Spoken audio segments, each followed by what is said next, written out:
পাঁশকুড়ায় রামকৃষ্ণ বিবেকানন্দ সেবাশ্রমে অনুষ্ঠিত হল ভক্ত সম্মেলন। 24তম ভক্ত সম্মেলন অনুষ্ঠিত হলো আজ পাঁশকুড়া শ্রীরামকৃষ্ণ বিবেকানন্দ সেবাশ্রমে। পাঁশকুড়া মধুসূদন বার এলাকায় শ্রী শ্রী রামকৃষ্ণদেব, মা সারদা দেবী এবং যুবনায়ক স্বামী বিবেকানন্দের ভাবানুরাগী 24তম ভক্ত সম্মেলন অনুষ্ঠিত হলো আজ। এই বিষয়ে আজ উপস্থিত ছিলেন শ্রীমৎ স্বামী একেশ্বরানন্দজি মহারাজ, অধ্যক্ষ রামকৃষ্ণ মঠ ও মিশন গড়বেতা, এবং স্বাগত ভাষণ বক্তৃতার মাধ্যমে ভক্তের জীবনের মনের একাগ্রতার গুরুত্ব প্রসঙ্গে বললেন Srimat Swami Prananathanandaji Maharaj, Ramakrishna mission institute of culture.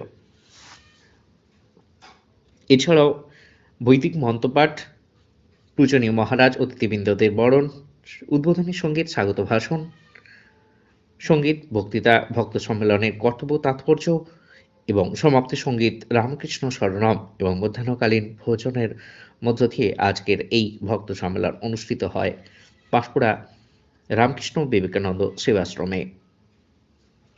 Update পাঁশকুড়ার বিশেষ প্রতিবেদন।